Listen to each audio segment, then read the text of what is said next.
After having said or looked at what motivation is, different aspect of it, let's see what kind of motivation we have, the types of motivation. And I guess going by how I typically try to give my perspective, you guys would already anticipate the types I'm talking about. So first one is positive motivation. So anything that when we start thinking about the gains, what will I gain if I do something? That is a motivation. That is the kind of motivation that we have. Typically, we associate positive things with motivation, but motivation can be driven by many aspects, and we'll see that. So I'm only talking about currently the positive motivation. Some of the example of positive motivation are gains or possibilities. What could happen? You think about possibility. Let me, if I do this, oh, this could happen. What the worst can happen? Maybe I will have this. Maybe I'll have this plus this, or I will not have this, but I'm okay. At least I'll be better than where I am right now. So possibility is another kind of motivation. Rewards. Ultimately, when we are thinking about doing something, we do think about what we are going to lose or what we are going to gain in terms of reward. Gain could be a mental gain, could be a physical gain, could be information gain, could be anything, but they could be a reward. And reward could be again anything. It may be a relationship, it may be money, it may be house, it may be a good job, it may be a recommendation, it may be a recognition. um, so that could be another thing. Power is another form of positive meditation which drives people. But like Joe mentioned very rightly, anything that adds fuel beyond a certain point can cause problem. Anything can turn into negative from positive and positive from negative, um, based on the threshold of things as well, and how we continue with them. If we can let motivation become an addiction as well, the example Joe was giving, like gambling, right? Many people have this addiction of power. In fact, when I was studying in college, and I studied political science, one of the first lesson that was given to us was this, or statement that was given to us was this: power corrupts, absolute power corrupts absolutely. So even though power is a positive motivation, it can cause problem as well. And many a times you see either the wealthy businessmen or politician, they have a lot of power, but then you would see they have corruption as well.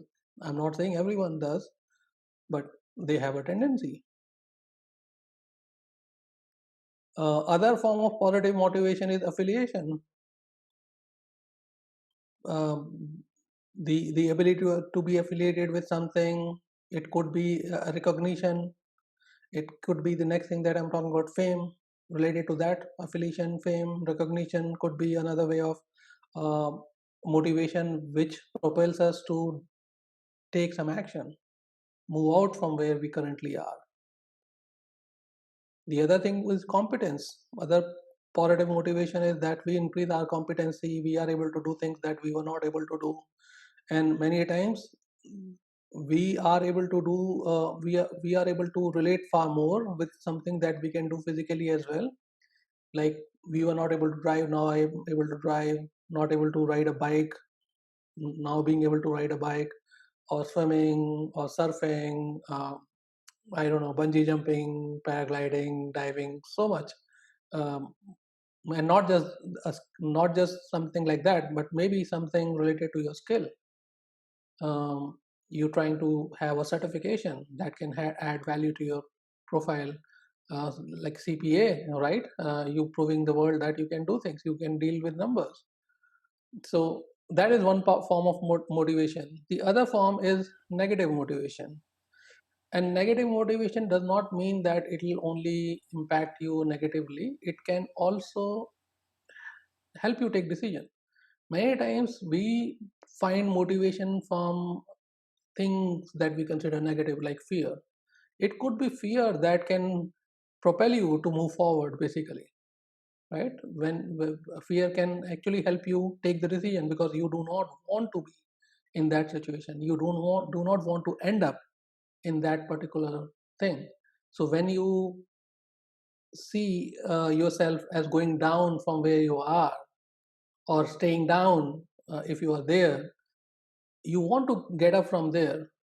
So the fear can be something that can help you move forward. Similarly, disapproval. You don't want disapproval from either yourself or people, or the world around you. Maybe the relationship that we have. Similarly, rejection, right? The families that we have, our kids, our spouses, our bosses, our colleagues, our family members, our society members, friends. um, and at times that we do things so that we don't have to face either disapproval or rejection. Other thing that can help us motivate and move forward is loss. If we consider what we will lose if we don't do anything, many times we,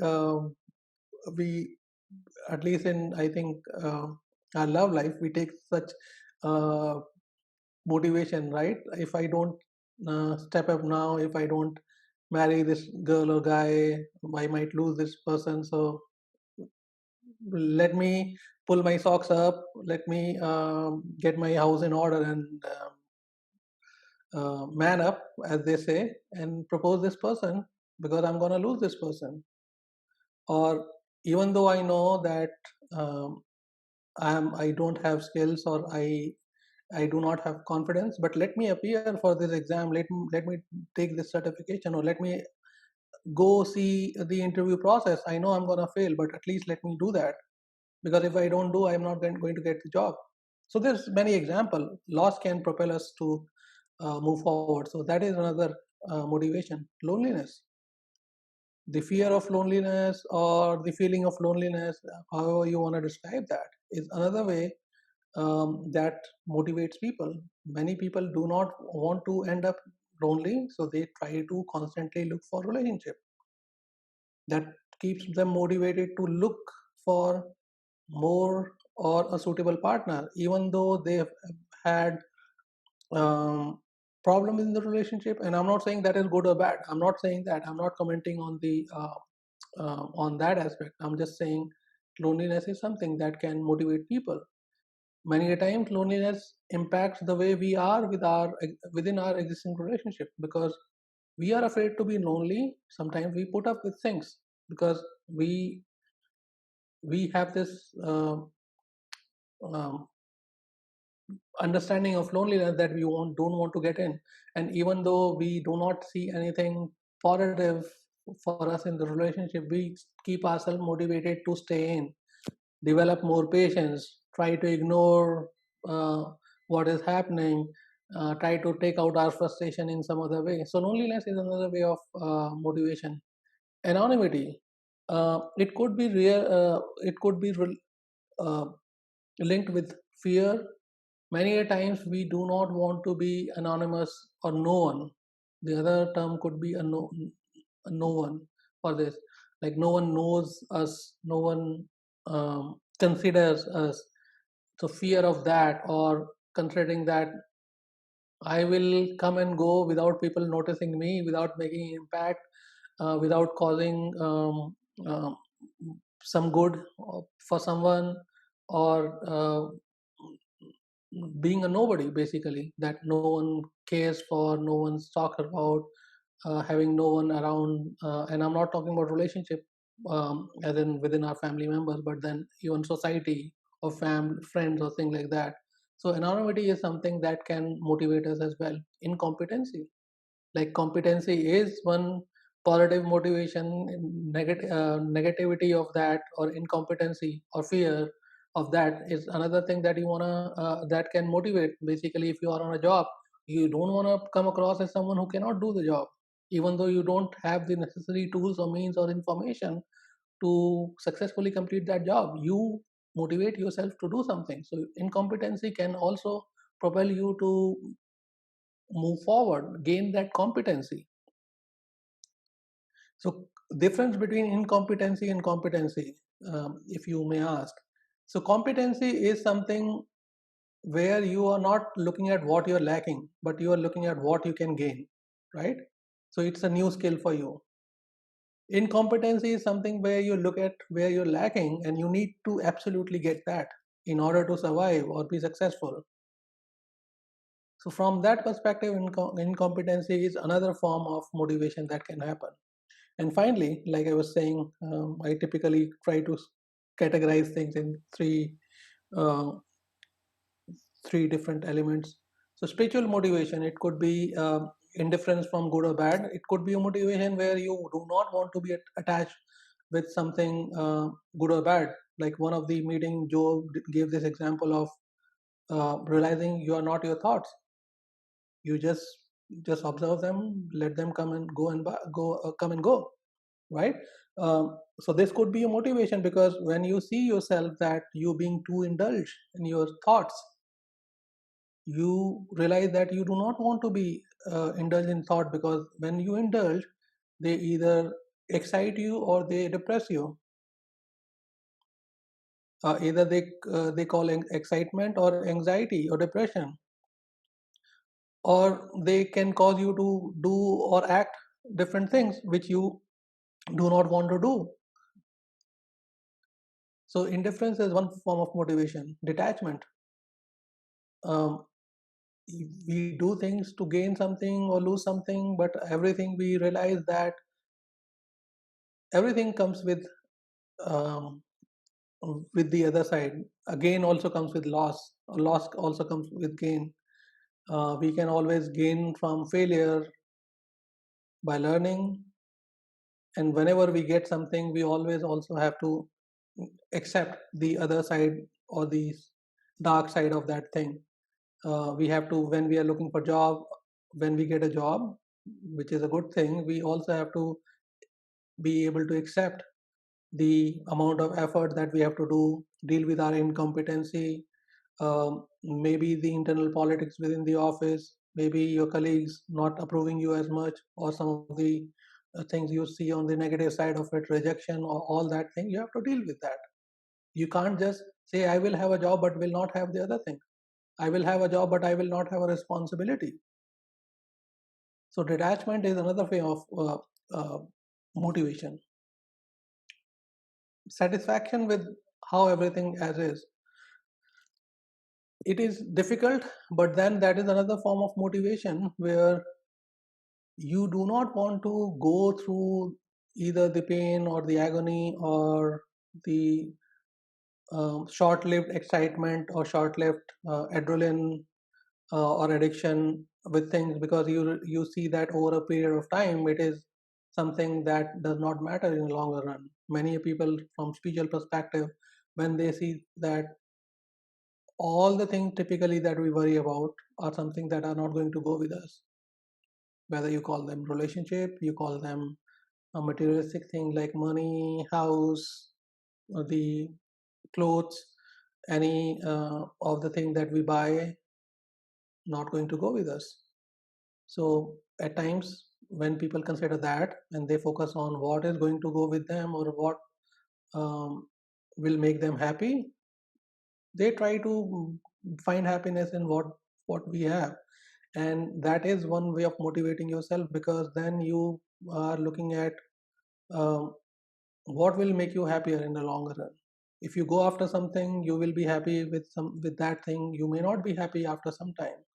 With many things we realize that, right? We go after something, we think that, oh, once I get married everything will be settled. Once I get admitted into this or enrolled into this college, pass out from this college, I will be my life is set, only to realize that there are some other things waiting on the other side of the fence as well.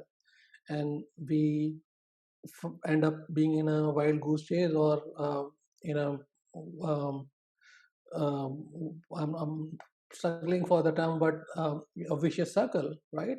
Of we try to get one better, but life one gets one better than us, and we find ourselves in the same spot, and we have more desires to do something else.